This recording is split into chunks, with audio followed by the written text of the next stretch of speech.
tulikubaliana na nyinyi lazima tuondoe njaa katika taifa letu la Kenya. Na ndio tukafanya mambo matatu. Ya kwanza tukasema tupunguze gharama ya mbegu, tupunguze gharama ya mbolea. Na tukakubaliana vile vile ya kwamba tupanue mambo ya irrigation. Kwa sababu njaa haiwezi kutoka Kenya kama hatuwezi kuwasaidia wakulima.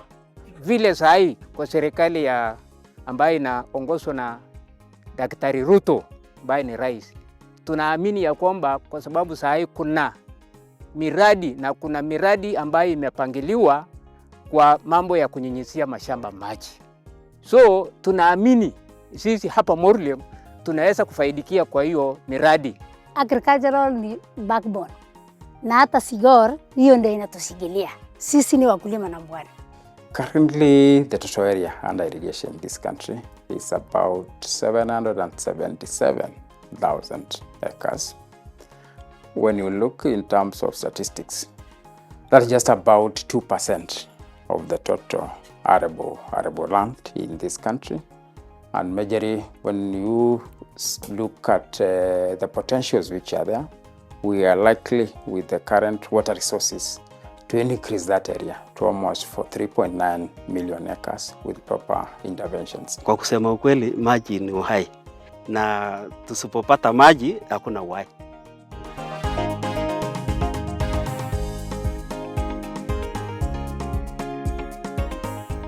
We have a program of intervention.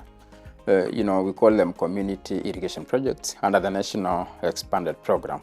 These are areas in which farmers come together and we are able to do irrigation infrastructure for them so that we provide irrigation water. And when you look at this category of projects, of course I've mentioned the National Irrigation Authority has done about more than 200 projects across the whole country.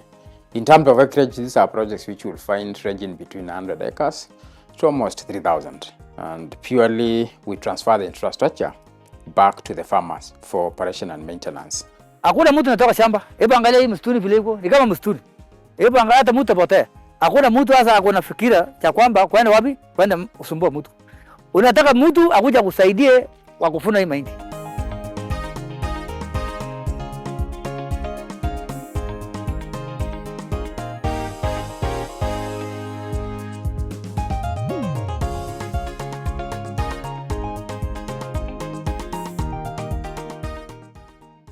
Turkana is an area which has massive potential in terms of irrigation development, and actually we have no reason as to why people in Turkana should be food insecure. We have two key rivers. There's a Tako River and there's a Kerio River, which of course traverse and drain to Lake Turkana, which is also another massive landmass. Now, National Irrigation Authority, we already have what I will call Turkana clusters already, which you have already developed. We have Katilu, we have Morulem, Elelea, and Lukubai. This cluster of schemes, we have already managed to develop about 7,500 acres, and already this is under production. And these schemes alone, we can be able to increase up to 15,000 acres. And this one is what we are working on. Watu wengi wanafikiria Turkana haiwezi patikana mahali pa chakula kama hapa Morulem. Wanafikiria, yani wameamini kwamba Turkana hapa ni nchi kavu.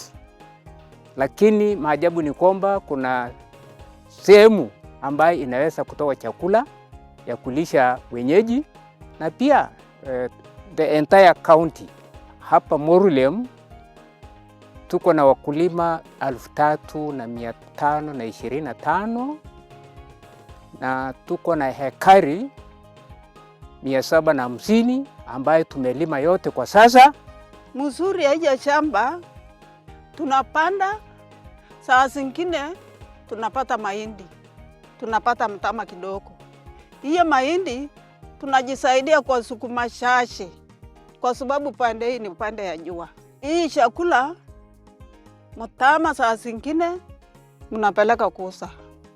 Nipate pesa kidogo, peleka naye mtoto kwa shule. Nakula.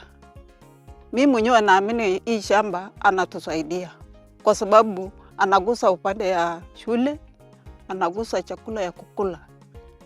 Lo kubwa hapa iko na eka 2560. Na kwa kulima tunalima mahindi, mitama, pia na green grams. Kwa ile changamoto ambaye wamesipitia, Turkana wameamkia mambo ya ukulima sasa. Yule anasema hatujui kupanda ni umongo. Sisi tumeamkia kupanda. Serikali akutupatia maji, ambaye ni rais wetu Ruto. Akutupatia maji, akutupatia huko Lowat, tutafona. Ultimately, I would want to mention that there are plans to do the Lowat Dam. The Lowat Dam alone will put about 50,000 acres under irrigation by utilizing now the Kerio, Kerio River, it is situated there. And once this is done, then we will be able to equalize in terms of acreage about 50,000.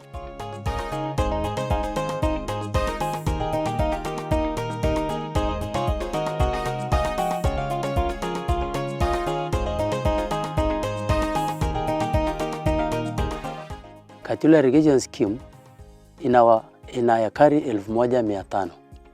Wakulima ambao wananufaika ndani ya hiyo ekari 1500 ni 3000.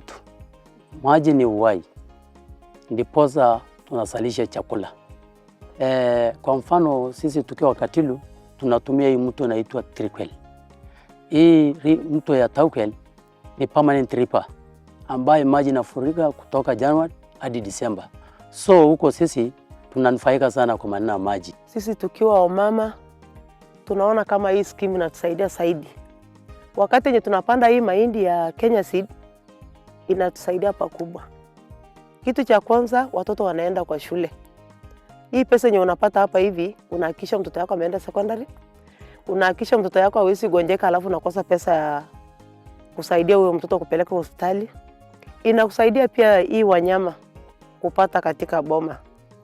Alafu inatusaidia pia kama hauna nyumba, at least unapata hii pesa, unajengea nyumba, at least ka shelter ya watoto unakaa ndani. Sisi hatutoki kwa chamba, ndio unaona hata wamama wako hapa, hata wazee wako hapa, vijana wako hapa. Tukitaka kufukuza kitu naita akoro, njaa, to eradicate hunger and poverty.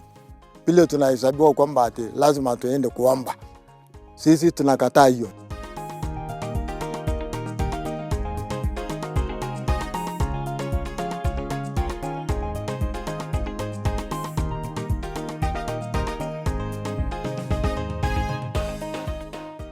West Pokot has two key rivers. There's Murunyi River and there's Weiwei.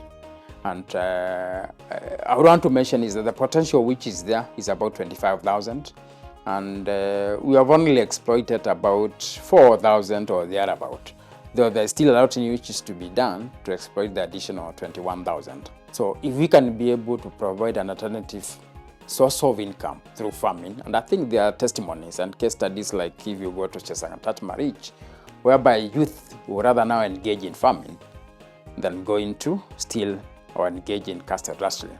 So this one has a direct impact and is the best way to go to be able to ensure food security in these areas. Kwanza imeleta amani. Wacha hata niseme amani. Hata kama hatukukuwa sisi wenyewe hapa watu wa vita ya ng'ombe, lakini hii shamba imeleta majirani yetu kuja kutafuta chakula pande hii. Na wakati wamekuja kutafuta chakula, unajua sasa urafiki naanza. Na ile ingine tunaisahau ile mbaya hiyo. Sasa hapa tumejaribu kulisha hata wale na tumeanza kufanya urafiki na hawa. Sasa hiyo maneno ya vita sisi tumekuwa marafiki sasa. Na maisha yetu imebadilika kwa hii shamba. Hata sijui Mungu akasema imebadilisha. Tulianza na Sidiko, tukalima mtama. Tukapata 13 million. Ya pili tukalima na Sidiko. Mahindi inaitwa Sungura na ni mbegu. Tukapata 20 million. Ya pili tukalima na Sidiko Sungura. Tukapata 13 million. Sasa saa hii tumelima na Kenya Seed. Sasa katika hii mahindi iko shamba ni ya Kenya Seed. Kwa hii mahindi sasa hatujaangalia sasa mafuno yake vile iko, lakini vile maji unaangalia unaona hii mafuno itashinda ya Sidco. Tuko natarajia sasa hii vile tumeona hivi pesa tayari mfukoni. Unajua sasa wakati hii shamba ilikuja, kila mtu akaonekana anajua kufanya kazi. Sisi tunashika jembe, wase wetu, na yale yote product tunapata inasongesha familia mbele. Hakuna vile tutagombana na mzee, wapi pesa? Ujaenda kontrasi unipe pesa. Sasa hii shamba imesaidia, imesettle. Mpaka hata imani inapatikana mpaka kwa maboga. Imesaidia sisi. Pongezi kwa hapo kabisa, alisaidia sisi. Na hakuna mtu ambaye anaenda mahali vingine sasa. Ni kazi. Ukienda ambia rais ongezea hizi shamba. Pongezi kabisa, mkisema hivyo tutafanya kazi ya ziada. Na watoto wetu sasa watapata nafasi ya kusoma.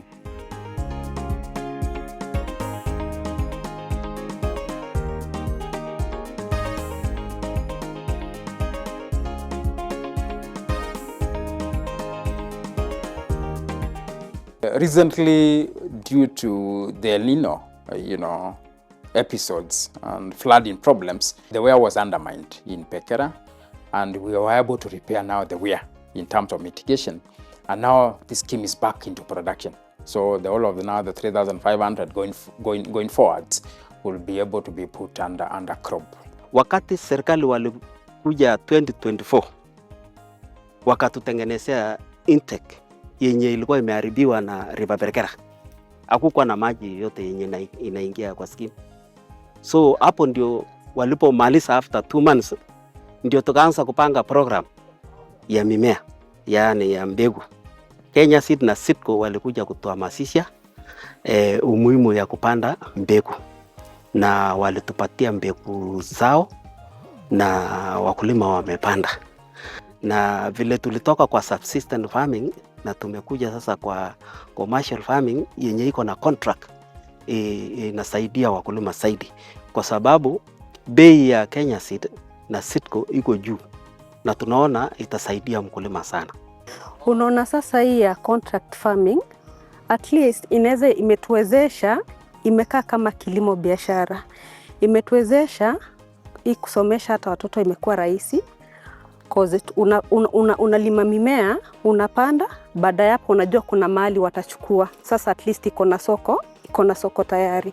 Hii mbegu wakati huo tunapanda saizi, germination yake at least inakuwaga like 99%. Si mbaya. Huwa inatoka vizuri. Na tungeshukuru serikali watujengee pia damu ili hatutakuwa na kiangazi.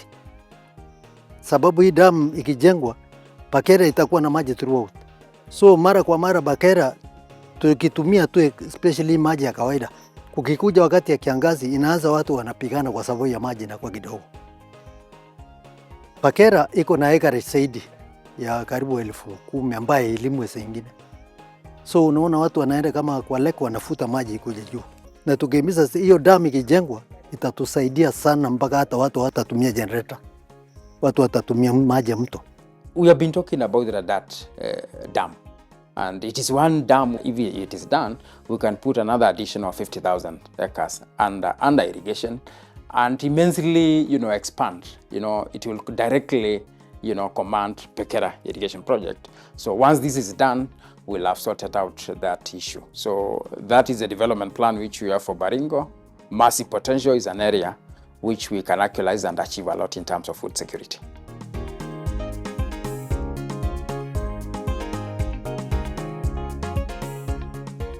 Irrigation inatusaidia hata mahali ambapo tungelima mara moja tunaweza kulima mara 3 kwa sababu ya maji ya irrigation. Si ni kweli? Kenya mzima tuko na mpango mkubwa ya mambo ya irrigation. So as the National Irrigation Authority, we are fully committed to President Ruto agenda for food security.